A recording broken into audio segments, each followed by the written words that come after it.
Maswerteng gabi po mga ka-STL. Narito na po ang resulta ng STL Bataan para sa araw na to, third draw. June 29, 2025, araw ng linggo. Naway ang mga natayaan nyo po mga numero kanina ay manalo nawa ngayong gabing ito, 8 PM. Kaya kunin nyo na po ang inyong mga ticket. Narito na po ang resulta.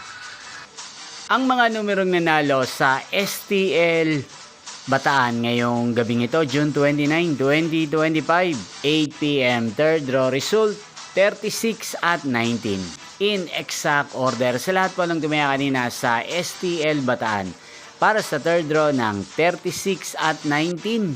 Congrats po sa inyo, panalo po kayo. At ngayong gabing ito sa STL Bataan, atin pong i-shoutout si Ate Teresa ng Bataan na nanonood po sa channel na to. Shoutout po sa inyo, Ate Teresa. Sana po iswertihin din ang mga numero tinatayaan nyo sa STL Bataan. At sa lahat po ng mga taga-Bataan dyan, shoutout po sa inyo. Inyo pong napanood ang resulta ng STL Bataan sa channel na to, Roderick Hernandez TV. Magkita-kita pong muli tayo bukas ng alas 11 ng umaga. Thank you for watching.